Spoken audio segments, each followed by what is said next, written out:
주의 집에서의 하루가 다른 곳의 첫날보다 좋으니 주 사랑 안에 머물며 사랑 노래합니다. 오늘은 마태복음 1장을 통해서 하나님의 이 구원의 계획과 구원의 성취에 대한 은혜를 함께 나누길 원합니다.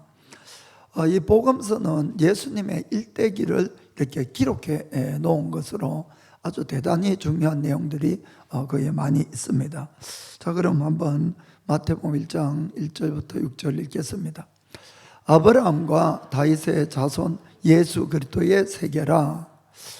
아브라함이 이삭을 낳고 이삭은 야곱을 낳고 야곱은 유다와 그의 형제를 낳고 유다는 다말에게서 베레스와 세라를 낳고 베레스는 헤스론을 낳고 헤스론은 람을 낳고 람은 아비나답을 낳고 아미나답은 나손을 낳고 나손은 살몬을 낳고 살몬은 라합에게서 보아스를 낳고 보아스는 룻에게서 오벳을 낳고 오벳은 이새를 낳고 이새는 다윗 왕을 낳으니라. 다윗은 우리아의 아내에게서 솔로몬을 낳고. 아멘. 계속해서 누가 누구를 낳고 누가 누구를 낳고 누가 누구를 낳고 그렇게 해서 16절까지 사실 계속 그렇게 되어 있습니다. 성경을 처음 읽는 사람들한테 대단히 여기서 딱 멈춰버리고 말죠. 아니 전혀 듣지도 보지도 못한 이름들이 계속 그냥 나오는데 의미도 모르고 뜻도 모르고 이건 뭐 산부인과 출산 기록도 아니고 뭐 이런 생각이 듭니다. 그래서 성경 읽다가 성경이 왜 이래 하고는 덮어버렸는데 사실 제가 중학교 때 그랬습니다. 제 친구가 하도 성경 좀 읽어보라고 이 세계 베스트셀러 아니냐고 그런데 저기 신약 성경을 건네주더라고요. 그런데 제가 1장을 다 못 읽었어요. 근데 그러고 그냥 덮어버린 기억이 나는데, 그러나 이 성경에 지금 우리가 읽은 이 예수님의 이제 족보인데 여기는 아주 대단히 큰 의미가 담겨 있습니다. 죄인인 우리를 구원하기 위한 하나님의 구원 계획이 또 하나님의 사랑이 이것에 정말 담겨 있어요.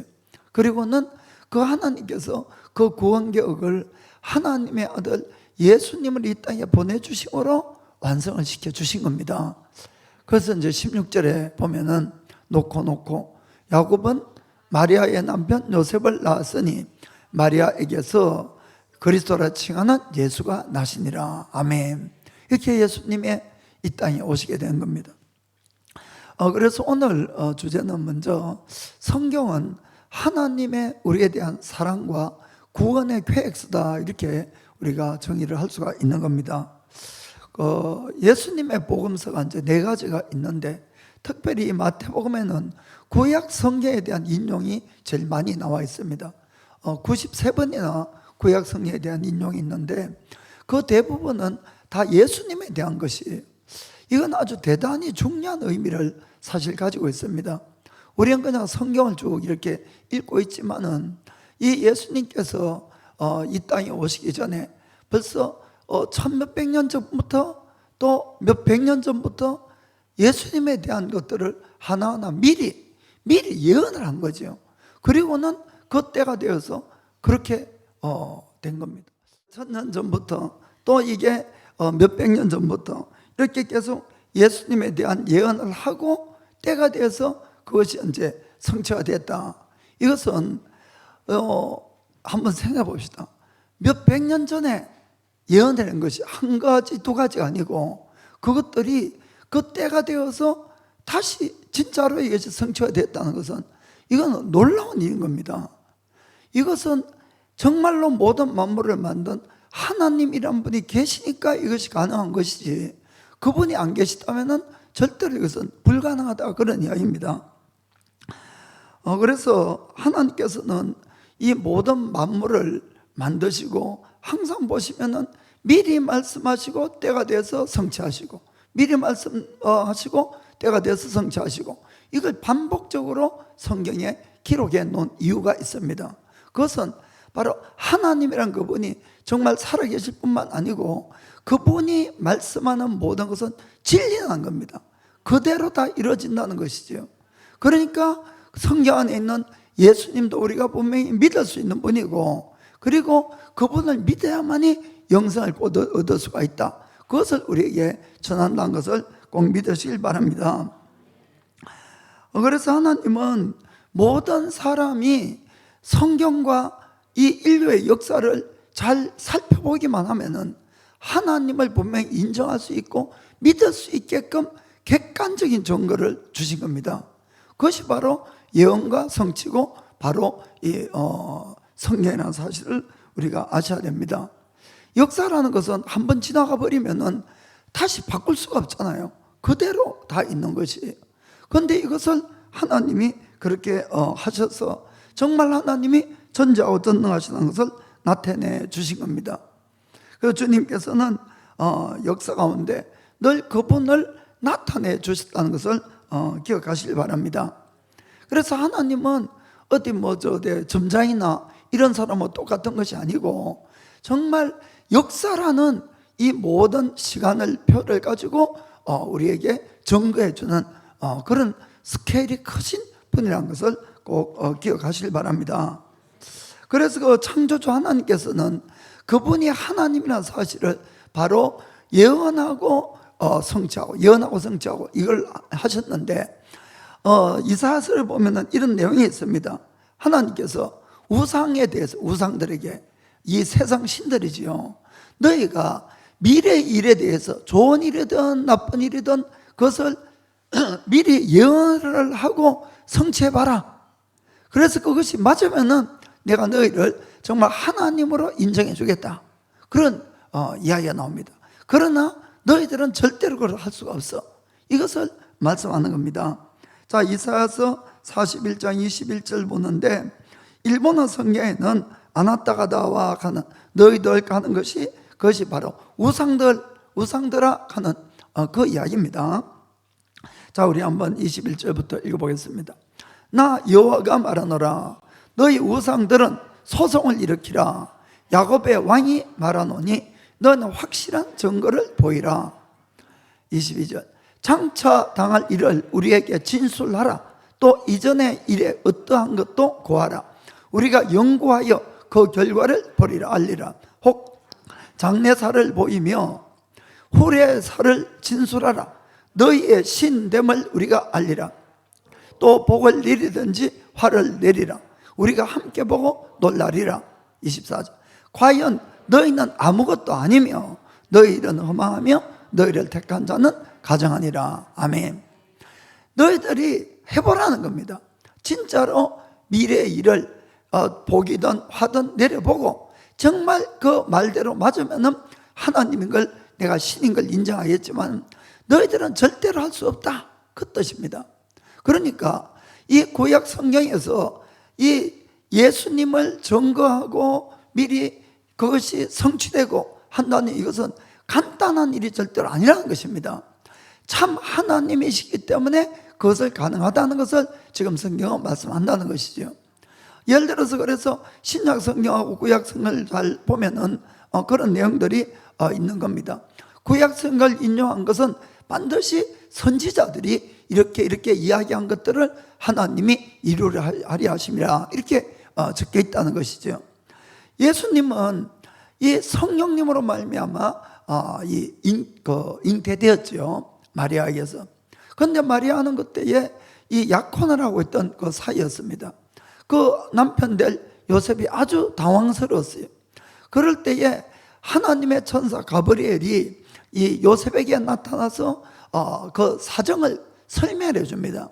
이 아이는 사람에게서 된 것이 아니라 하나님의 성령에게 의해서 된 것인데, 그것이 바로 구약 성경에 이미 다 예언되어 있던 것이 성취된 것이다. 그걸 설명을 하는 것이죠. 그 장면을 보겠습니다. 자, 마태복음 1장 21절 보겠습니다. 아들을 낳으리니 이름을 예수라 하라. 이는 그가 자기 백성을 저희 죄에서 구원할 자이심이라 하니라. 아멘. 예수님은 그 이름 자체도 아버지 엄마가 지은 것이 아니라 천사가 그 이름을 이렇게 하라고 한 겁니다. 그것뿐만 아니라 그 예수님이란 이런 것 자체가 백성을 죄에서 구원할 사명을 가지고 태어났다는 사실을 우리는 분명히 볼 수가 있습니다. 이 말씀을 하고는 22절에 이렇게 되어 있습니다. 이 모든 일에 된 것은 주께서 선지자로 하신 말씀을 이루려 하심이니 가라사대. 그래서 왜 이런 일이, 그 처녀가 아기를 가질 수 있는 이런 일이 생겼을까? 이미 선지자가 다 하나님을 통해서 이 말씀을 했다는 겁니다. 선지자를 통해서 하나님께서. 그 23절에 어떤 내용을 합니까? 보라, 처녀가 잉태하여 아들을 낳을 것이요 그 이름을 임마누엘이라 하리라 하셨으니 이를 번역한 적 하나님이 우리와 함께 계시다 함이라. 아멘. 임마누엘, 이 뜻이 바로 하나님 우리와 함께 계신다는 그 뜻인데, 많은 사람이 이 예수님의 동정녀 탄생을 못 믿습니다. 특별히 과학을 믿고 이런 분들은 절대로 이건 불가능한 거니까. 불가능. 그렇죠, 불가능하죠. 그러나 참 놀랍게도 이 사실이 예수님이 태어나기 700년 전에 예언되었던 말씀입니다. 여러분, 이게 더 놀랍지 않습니까? 처녀가 아이를 낳는다는 말은 있을 수 없는 이야기지만 이미 700년 전에, 예수님 탄생 700년 전에 이사야 선지자를 통해서 그 말씀이 예언되었고 그것이 그대로 성취됐다는 것을 성경은 증명하고 있다, 그 뜻입니다. 그럼 구약 성경에 예수님 700년 전에 어떤 것이 기록되어 있습니까? 이사야서 7장 14절 보면은 그러므로 주께서 친히 징조로 너에게 주실 것이라. 보라, 처녀가 잉태하여 아들을 낳을 것이요 그 이름을 임마누엘이라 하리라. 아멘. 정말 얼마나 놀랍습니까? 이것이 뭐 1년 2년도 아니고 하루 이틀도 아니고 700년 전에 이미 예언된 것들을 때가 되니까 하나님이 그 일을 이루시더라는 겁니다. 정말 이건 여러분 생각해보면 할수록 놀라운 것이고, 하나님이란 분이 안 계시면 절대로 있을 수가 없는 일입니다. 그런데 이것이 하나 두 개 하면 또 우연이다 이렇게 할 수가 있어요. 그런데 무려 예수님에 대한 예언은 구약 성경에 무려 200군데나 있다고 합니다. 그러니까 이 마태복음 안에만 보더라도 93번이나 나오기 때문에 93개 정도의 증거가 있다고 이렇게 할 수가 있는 것이죠. 이거는 하나님이시니까 가능하다는 것입니다. 하나님이시니까.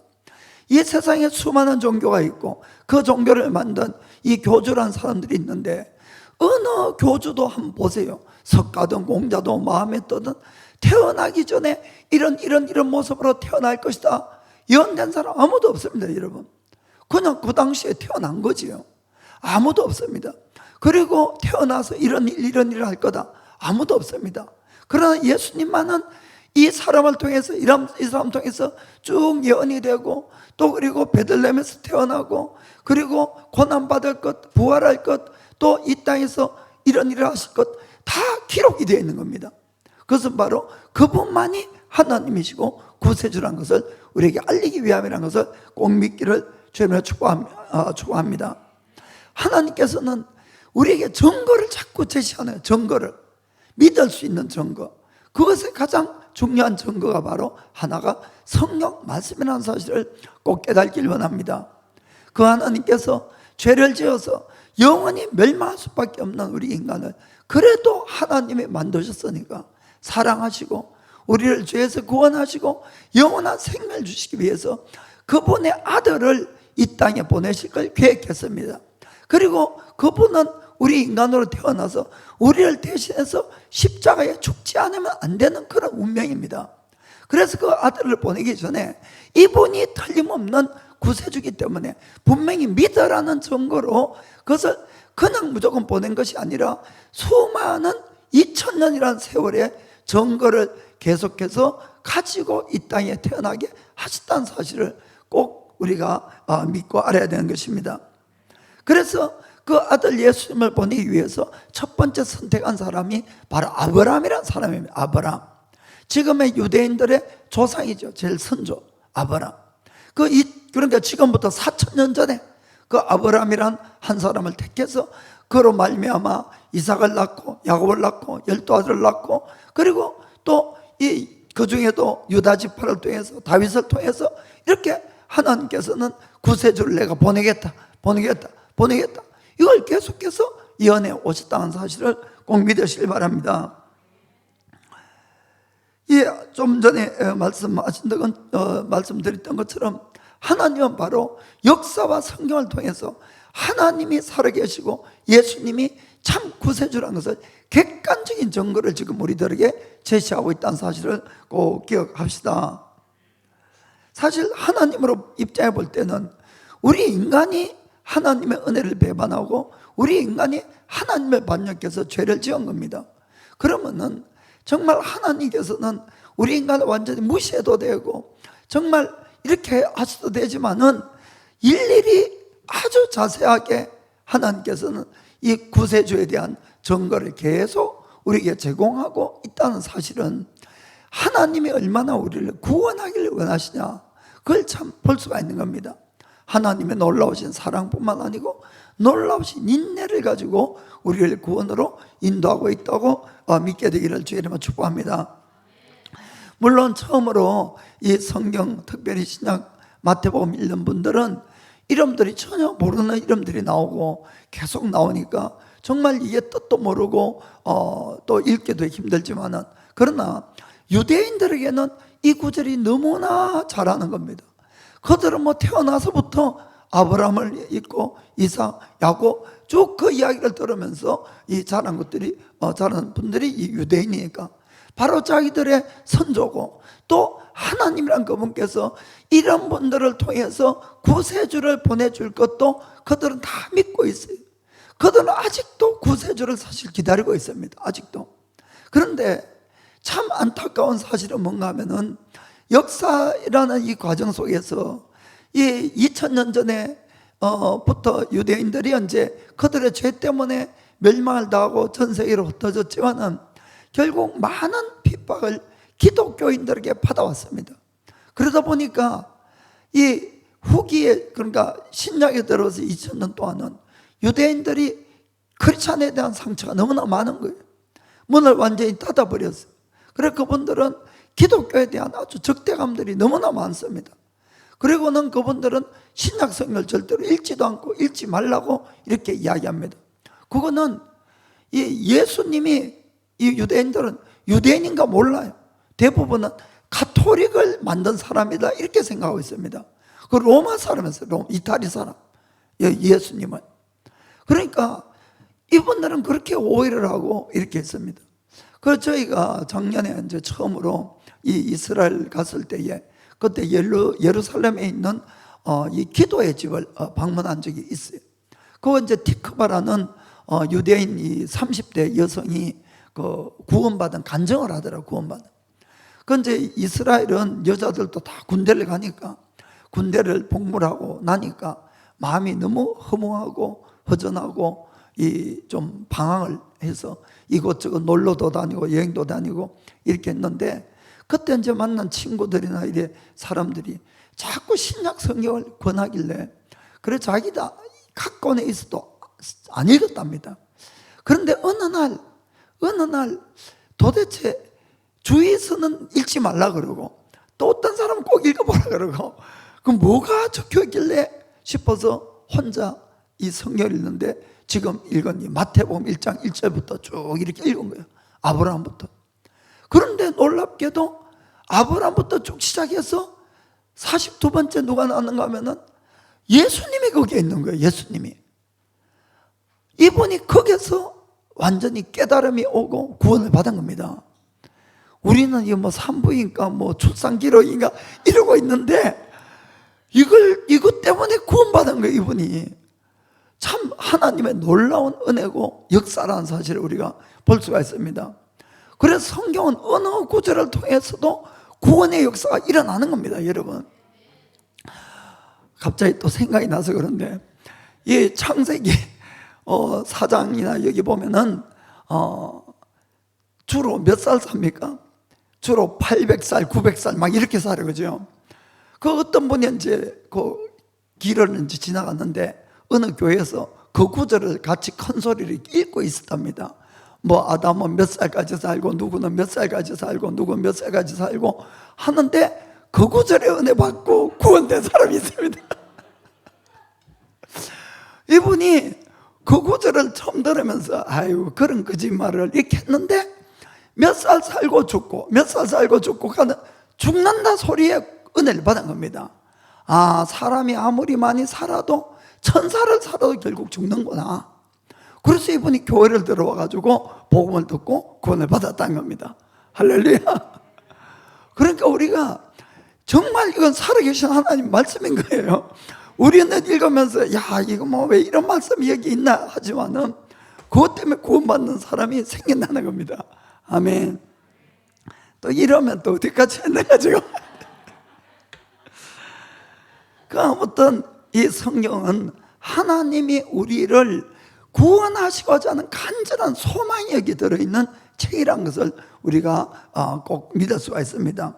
그래서니 하나님이 우리에 대한 사랑의 편지, 구원 계획서 이런 말씀들을 하는 겁니다.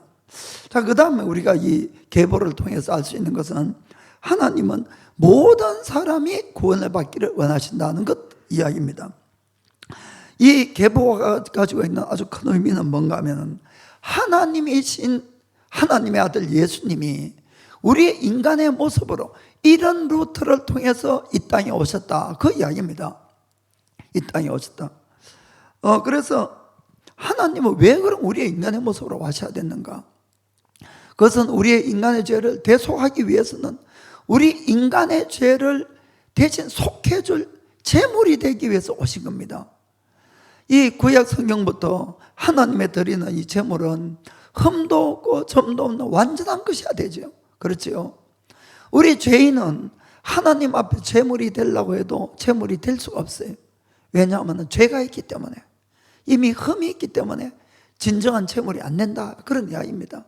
그래서 진짜로 죄를 사하기 위해서는 죄가 없는 사람의 죽음이 필요한 거예요. 여러분, 이해가 되십니까? 죄가 없는 사람은 아무도 없기 때문에 하나님께서 그분의 아들을 이 땅에 인간의 모습으로 보내시고 대신 죽게 하셔서 우리의 인간의 모든 죄를 대신 사해 줬다는 것을 꼭 믿기를 원합니다. 왜 하나님이 보내셨습니까? 요한복음 3장 16절에 이렇게 말씀합니다. 하나님이 세상을 이처럼 사랑하사 독생자를 주셨으니 이는 저를 믿는 자마다 멸망치 않고 영생을 얻게 하려 하심이니라. 아멘. 믿는 자는 구원을 얻지만은 믿지 않으면 그러나 멸망을 받는다는 겁니다. 하나님이 얼마나 이 세상을 사랑했습니까? 자기의 아들을 주시기까지 사랑했다, 이렇게 표현하고 있습니다. 하나님은 이 사랑에 대해서 로마서 5장 8절에는 이렇게 말씀합니다. 우리가 아직 죄인 되었을 때에 그리스도께서 우리를 위하여 죽으심으로 하나님께서 우리에게 대한 자기의 사랑을 확정하셨느니라. 아멘. 우리는 인생의 자랑 풀리면은 하나님이 어디 있냐고, 하나님이 계시면은 내 인생이 왜 이렇게 힘드냐고 이렇게 이야기하지만은, 얘야, 그래서 너의 죄를 사하고 내가 너에게 영생을 주려고 내 아들을 줬지 않니? 이것이 바로 하나님의 사랑의 표현이라는 것입니다.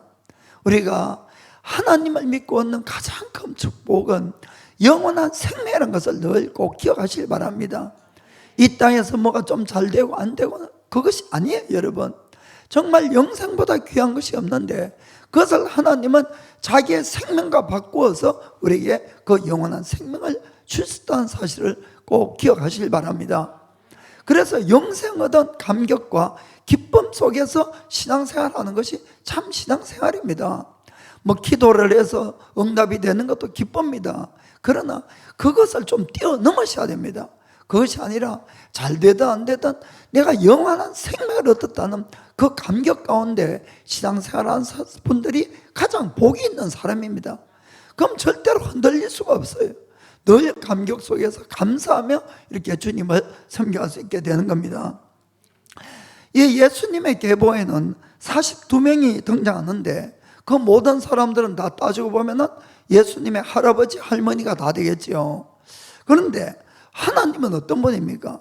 전지하고 전능하신 분이기 때문에 자기의 아들을 이 세상에 태어나게 하는데 좀 멋진 족보를 만들 수가 있겠지요.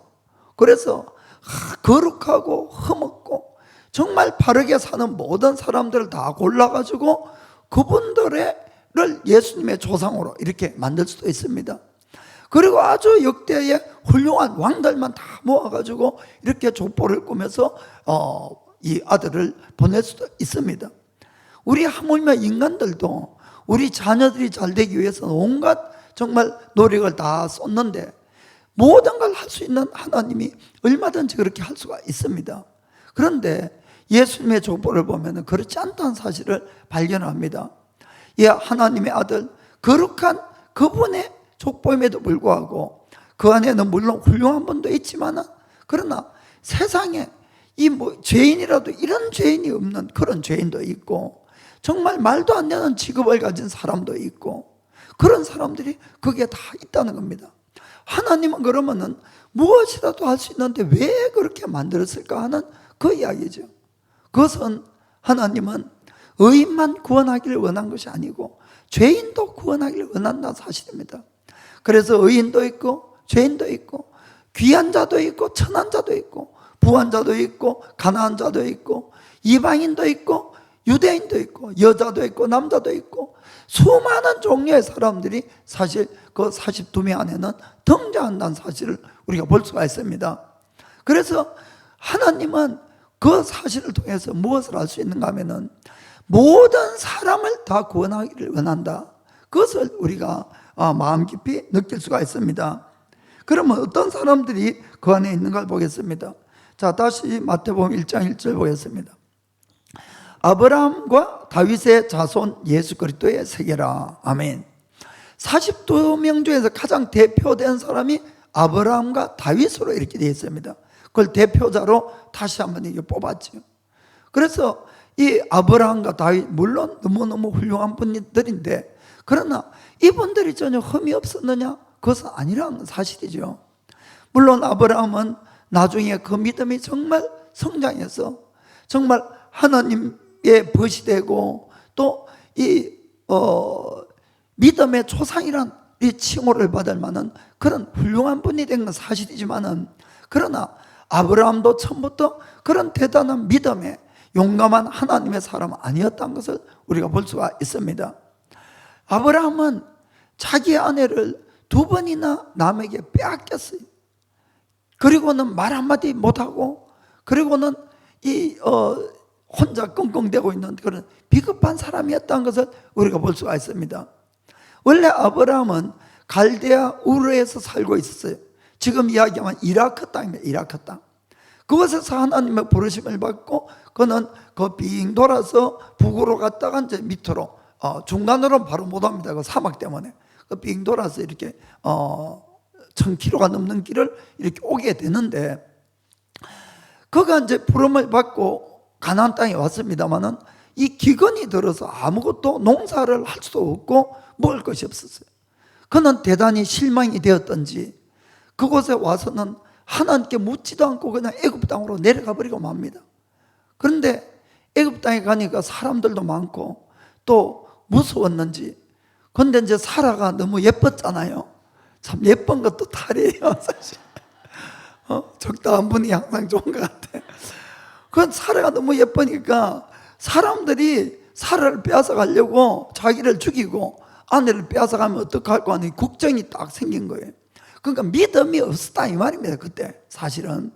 그러니까 인간적인 꾀를 내서 이건 내 아내가 아니고 내 여동생이다 이렇게 이제 이야기를 했습니다.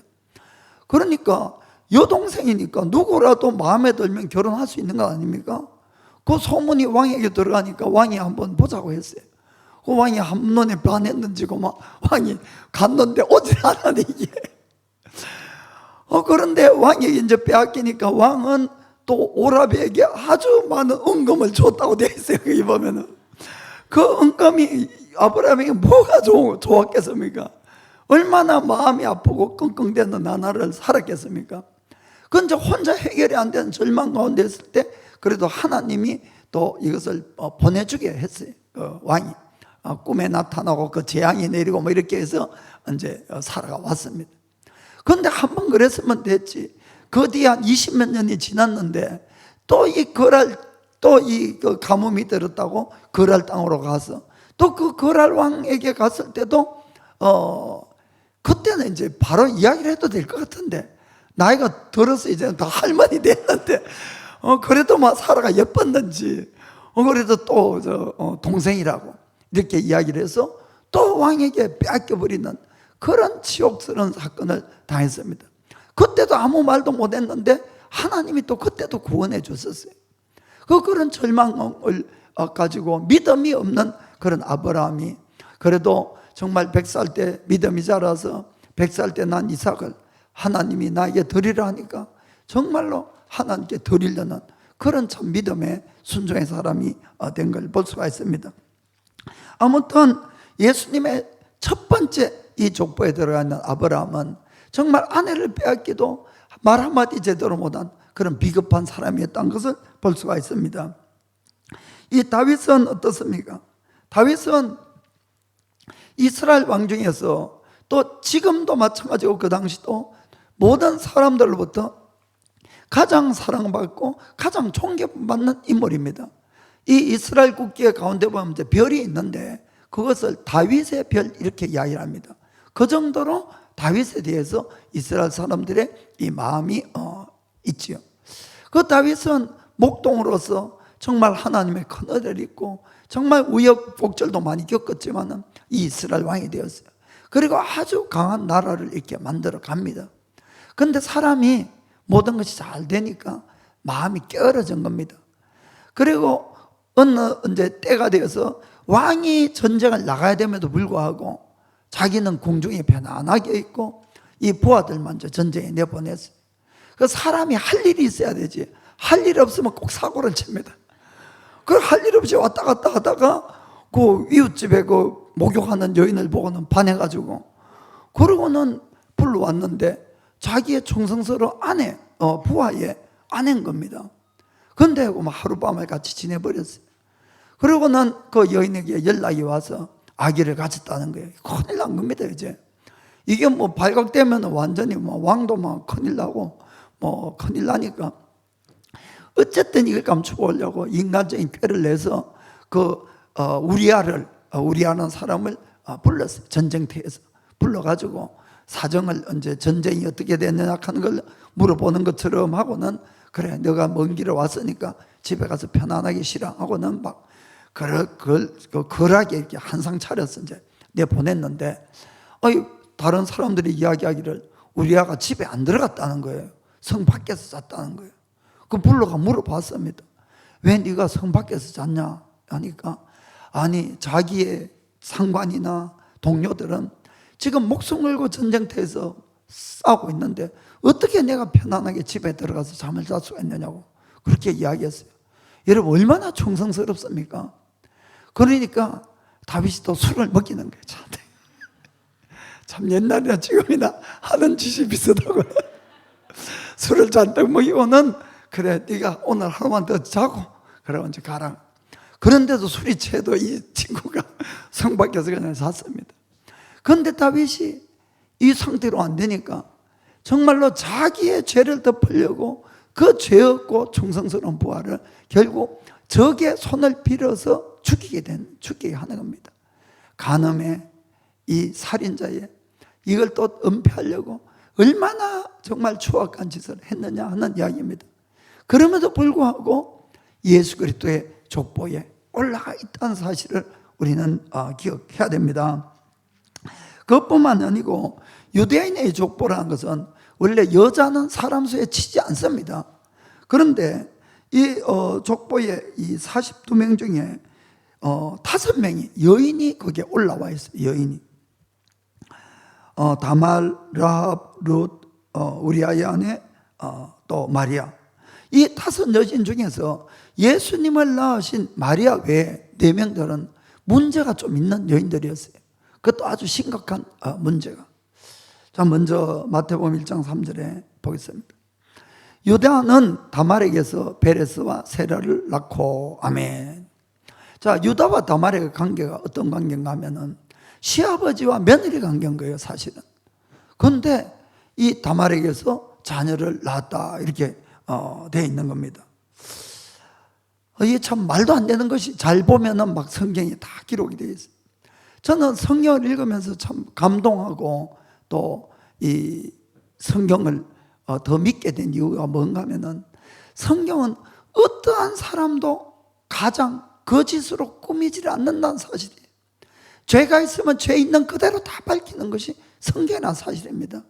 세상 사람들은 좀 위대해지면 다 거짓말로 써요. 그냥 자서전을 나쁜 것 이런 것 다 빼버리고 잘한 것만 막 부각해서 하는데, 성경은 절대로 그런 것이 없습니다.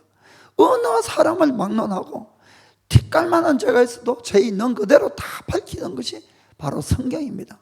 그 이런 것만 봐도라도 얼마나 믿을 수가 있느냐 하는 걸 알 수가 있습니다. 이 유다에게는 원래 3명의 아들이 있었어요. 그리고 이 다말은 장남인 엘의 이 아내였었는데, 이 장남이 죄를 지어서 일찍 죽었어요. 자녀도 없이. 그 당시 법은 장남이 만약에 결혼을 해서 자녀가 없이 죽으면은 차남이 그 형수하고 결혼을 해가지고 그 다음에 낳는 첫 번째 아들은 장남의 아들이 되는 겁니다. 그 장남의 재산과 장남의 가계를 잇도록 이렇게 만들었어요. 그런데 이제 둘째 오난하고 결혼했는데 오난도 죽어버렸네. 그러니까 유다가 겁이 덜컥 난 거예요. 아들이 셋밖에 없는데 이 다말이라는 이 여자가 자기 아들 다 잡아먹어야 돼, 이게. 그러니 이 셋째 아들을 줄 수가 없네. 이거 쫓다가 너 이거 맞춰 죽으면 안 되니까. 그러자 너 친정에 가 있어라. 이 아들이 아직 어리니까 크면은 줄게 하고 이제 돌려보낸 겁니다. 근데 다 장성을 해도 아무리 기다려도 안 주네. 그러니까 이 다말도 참 대단한 여자입니다. 나중에 시아버지를 꽂아가지고는, 물론 변장하고 막 궁금하면 읽어보세요. 궁금하면은 구약성경 한번 읽어보시길 바랍니다. 그거 더 재미있으니까. 변장을 해가지고 결국은 시아버지를 꽂아서 자녀 둘을 낳는 거예요. 참 남들이 손가락질 많이 할 그런 여인인데, 이 여인이 예수님 족보에 다 올라가 있다는 사실입니다. 라합 보겠습니다. 5절 보면은 살몬은 라합에게서 보아스를 낳고, 아멘. 이 라합이란 여인은 여리고 성의 이 기생이었어요. 기생. 근데 여리고 성은 세계에서 최고로 오래된 그런 성읍의 하나가 여리고 성입니다. 자기들은 최고로 오래됐다고 이렇게 적어놨더라가 보니까 최고로. 그런데 자고는 거기 이제 기생을 하고 있었는데, 사실 그 당시에 이 기생이 이 율법에 보면은 기생이 되는 자는 돌로 쳐 죽이라 이렇게 되어 있거든요. 이스라엘을 문란하게 하는 것이다고 되어 있기 때문에. 그런데 돌에 맞아 죽어야 될 여인이 버젓이 예수님의 족보에 이렇게 올라가 있다는 사실입니다. 룻을 보겠습니다. 다시 5절에 보면은 후반부에 보아스는 룻에게서 오벳을 낳고 이렇게 되어 있습니다. 룻은 모압 여인이에요. 모압 여인. 이방인이라는 사실입니다. 이방인은 이거는 뭐 어떤 면에서는 개, 돼지 취급도 안 하는 것이 유대인들의 이 습성입니다. 그 당시도 그렇고 뭐 지금은 막 서로 먹고 살아야 되니까 겉으로는 안 그러겠죠. 속은 모르겠습니다만은 자관 이방인에 대해서 그렇게 생각하고 있습니다. 그 예수님 당시나 사도행전을 읽어보면은 이방인들하고는 교제도 안 하고, 유대인들이 식사도 같이 안 하고 또 말도 같이 안 하고, 그것이 바로 유대인들이 성경을 통해서 알 수 있는 모습들이죠. 그럼에도 불구하고 이 여인도 예수님의 족보에 올라가 있다고 성경되어 있습니다. 자, 그 다음 6절 보겠습니다. 6절에 이새는 다윗 왕을 낳으니라. 다윗은 우리아의 아내에게서 솔로몬을 낳고, 아멘. 다윗은 왕이지요. 아내도 수두룩하게 많은데 하필이면 솔로몬을 자기 아내가 아니라 우리아의 아내에게서 낳았다고 이렇게 되어 있을까 하는 이야기입니다. 이 바로 우리아의 아내가 아까 다윗하고 이 불륜한 그 여인입니다. 이름은 밧세바죠. 바테쉐바, 일본 말로는 그래 발음하는데, 자원 이 밧세바하고 사이에서 이 솔로몬이 태어난 겁니다. 사실 나쁜 것은 이 다윗이 제일 나쁘죠. 이 둘 사이에 그 관계로 따지면은. 왜냐하면 다윗이 안 꼬셨으면 이런 일이 안 생겼을 건데. 그런데 좀 깊이 생각해 보면은 이 밧세바도 아주 좀 안 좋았구나 싶은 생각이 드는 거예요. 만약에 그 당시 율법에 이런 불륜을 저지르면은 두 사람 다 끌어내서 돌로 쳐 죽이라 이렇게 되어 있거든요. 이것은 율법에 분명히 금하고 있고 죽을 짓을 자기도 한 거예요. 아무리 상대방이 왕이 이야기를 하더라도 분명히 그는 하나님의 명령에 어긋나는 건데, 이 여인이 조금이라도 정조가 있었다면은 노 해야 됐고 했을 거예요.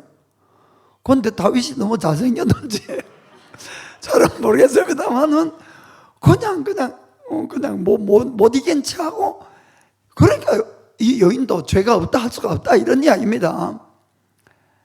그러니까 참 말도 안 되는, 오늘날에도 여러 가지 손가락질 받을 그런 사람들이 예수님의 족보 안에 다 이렇게 있다는 그 이야기입니다. 이것은 과연 무엇을 우리에게 의미하고 있느냐는 사실이죠. 물론 이 안에는 좋은 사람들도 있지만은 또 아내를 빼앗겨도 모른 체 하는 비겁한 사람, 불륜한 사람, 사람을 죽인 사람, 또 여자들, 또 시아버지와 관계를 해서 자녀를 낳은 사람들, 또 이 기생들, 이방인들, 또 수많은 죄인이나 수많은 사람이 여기 등장한다는 그 이유는 그 사람들을 통해서 예수님이 이 땅에 왔다는 거예요.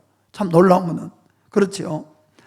어떻게 거룩하신 하나님, 거룩하신 구세주의 선조들이라 말하기도 어려운 그런 사람들이 올라있다는 사실 자체가, 하나님은 모든 사람을 구원하기를 원한다는 메시지를 전하고 있다는 사실입니다. 여러분 그렇지 않습니까? 하나님은 어떤 사람, 이 사람 저 사람을, 특별한 사람을 골라서 구원시키려는 것이 아니고, 우리 인간적으로는 말할 수 없는 죄를 지었지만은 주님은 그래도 그 사람들을 구원하기를 원해서 주의 예수님의 족보를 이런 식으로 만들었다는 사실을 우리가 볼 수가 있는 겁니다. 하나님의 뜻은 분명히 이렇게 적혀 있습니다. 디모데전서 2장 4절 보면은 하나님은 모든 사람이 구원을 받으며 진리를 아는 데 이르기를 원하시느니라. 아멘. 그래서 다 구원을 받기를 원해서 주의 예수님의 족보를 이렇게 만드셨다는 것을 우리는 분명히 알 수가 있습니다. 또 여기서 한 가지 알 수 있는 것은, 우리는 그 사람들 보고 나 같으면 이런 죄를 짓지 않을 건데 라고 할지 몰라도 우리 역시 똑같은 죄인이라는 사실입니다.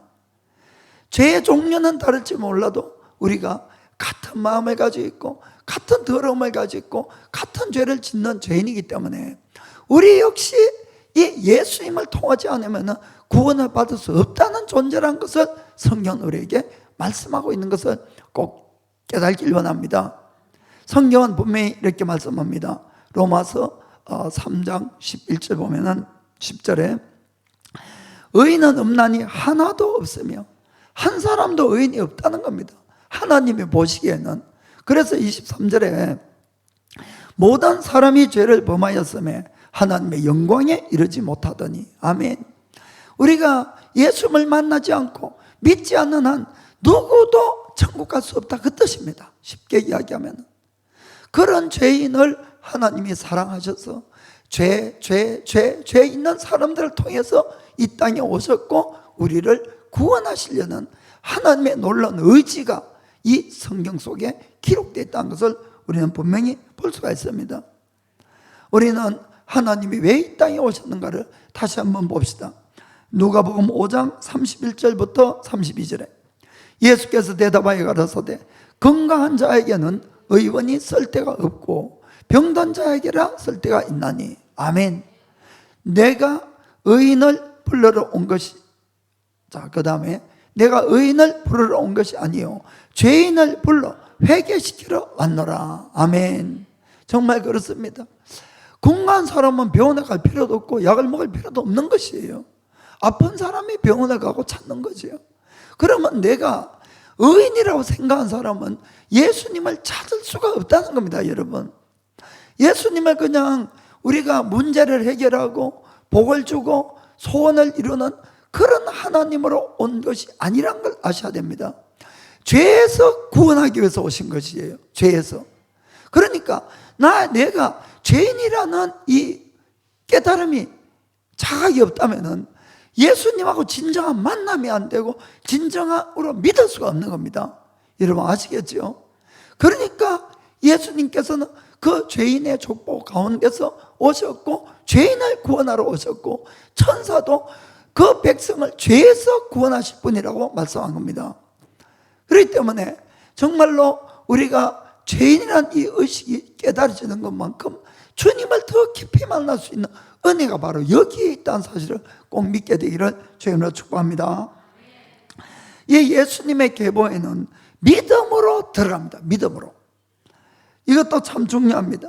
오늘 이 족보가 우리들에게 말씀해 주는 또 하나 귀한 진리가 있는데 그것은 믿음으로 구원을 받는다는 사실을 지금 또 말씀하고 있는 겁니다.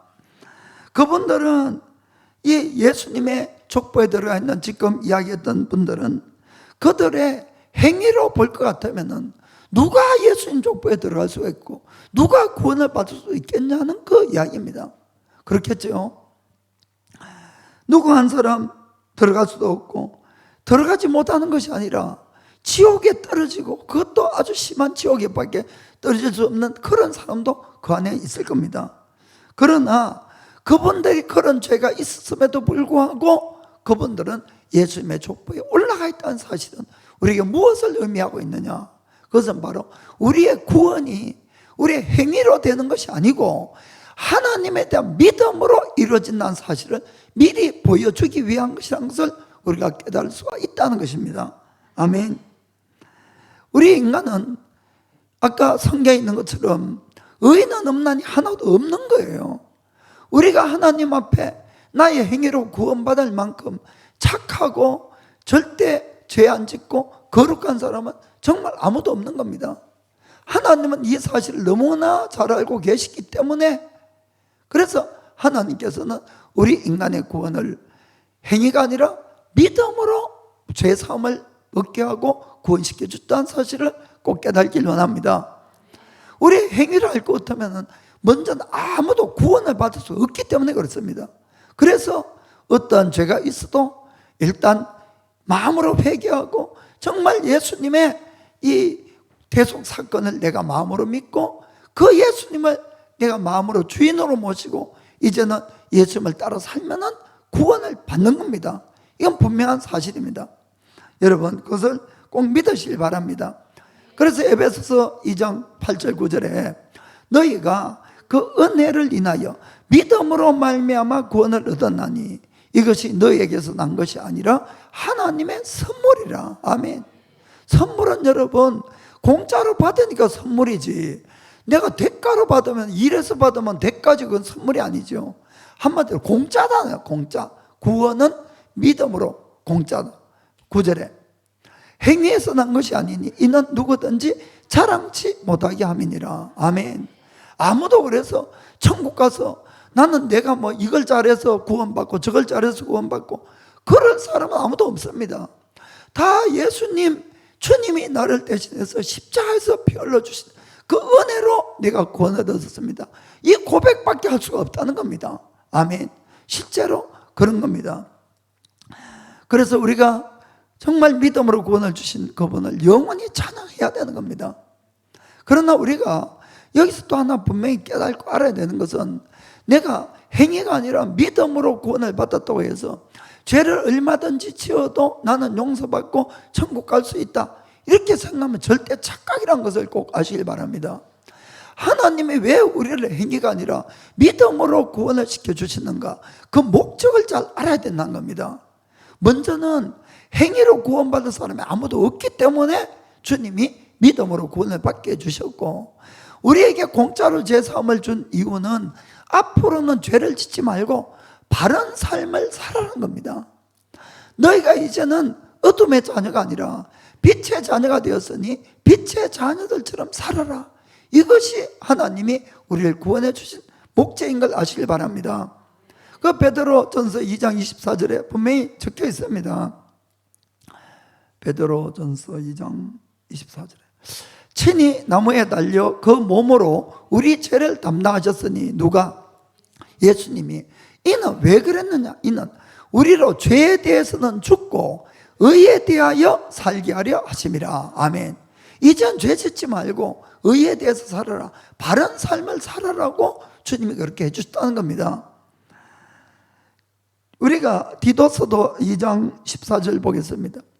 그가 우리를 대신하여 자신을 주심은 모든 불법에서 우리를 구속하시고 우리를 깨끗하게 하사 선한 일에 열심하는 친백성이 되게 하려 하심이라. 아멘.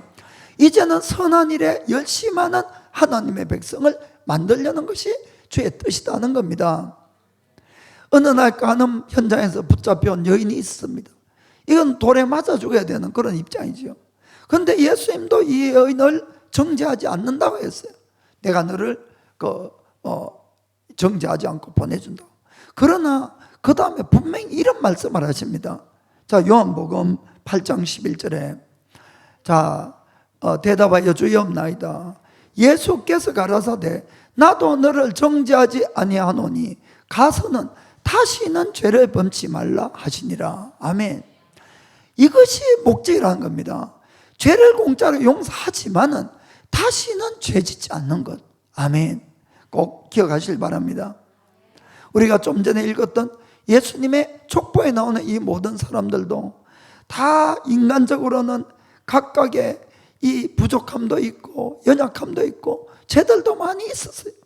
그럼에도 불구하고 그들은 다 하나님에 대한 믿음을 가진 사람이었다는 사실을 우리가 잊지 말아야 되는 겁니다. 그리고 그분들은 하나님에 대해서 자기의 연약함을 이겨보려고, 죄를 이겨보려고, 절망을 벗어나려고 몸부림치면서 다가갔다는 사실들을 여러분 꼭 기억하시길 바랍니다. 그들은 하나님의 명령이라면 실패를 거듭하면서도 그래도 하나님께 다가갔어요. 그러자 그들의 믿음이 점점 자라면서 하나님을 닮아가고 담대함을 얻게 되고 하나님의 말씀이라면 무엇이라도 순종하는 하나님의 사람들로 다 변화되었다는 사실을 꼭 기억하시길 바랍니다. 그래서 죄인이지만은 이들이 주님의 족보에 올라갈 수 있는 영광이 있다는 사실을 꼭 기억합시다. 역사 안에서 참으로 선하고 훌륭한 많은 사람들이 있었어요.